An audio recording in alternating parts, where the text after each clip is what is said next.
ભગવાન જગન્નાથની 148મી રથયાત્રા આગામી 27 જૂનના રોજ યોજાશે ત્યારે રથયાત્રા પૂર્વેના પવિત્ર પ્રસંગોનો અમદાવાદમાં આરંભ થઈ ચૂક્યો છે। સરસપુર મોસાળ મંદિર ખાતે ભગવાન જગન્નાથને વાસણાના મનીષભાઈ ત્રિવેદીના યજમાન પરિવાર દ્વારા મામેરું અર્પણ કરાયું છે।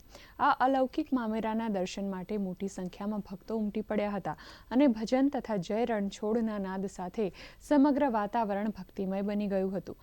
ભગવાન જગન્નાથજી માટે ખાસ ફૂલોની ડિઝાઇનના સુંદર ગુલાબી અને નેવી બ્લુ રંગના વાઘા તૈયાર કરાયા છે।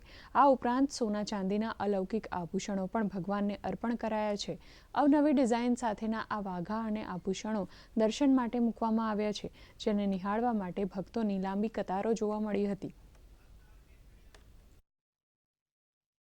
લાખેણું મામેરું છે આજે અમારું, અને અમારો હરખ આમ આજે સમાતો નથી એટલો અમારો હરખ છે। દરેક પ્રકારના અલગ અલગ છે, જળતરના છે, ચાંદીના છે, સોનાના છે, બધા અલગ અલગ અલંકારો અમે ભગવાનને આજે અર્પણ કર્યા છે। વાઘા અમે વેલ્વેટ વાઘા છે, અને વાઘામાં અમે નેવી બ્લુ કલર, રાણી કલર અને જરદોશી વર્ક અમે અંદર રાખ્યું છે, અને આ વખતે અમે ફૂલોની થીમ રાખી છે। એનું કાપડ રાજસ્થાનથી મંગાવેલું છે ને અમદાવાદમાં બનાવવામાં જગન્નાથની થીમ ઉપર મામેરું અમે ત્યાં ગોઠવીશું। મામેરું અમે વાસણાથી વાતે ગાતે અમારા ઘર સુધી લઈ જઈશું। એમાં ડીજેથી માંડીને નાસિક ઢોલ, નાચવાવાળા ગાવાવાળા લગભગ 2 થી 5 હજાર લોકો વાસણાનો લાભ લેશે એવી વ્યવસ્થા કરી છે।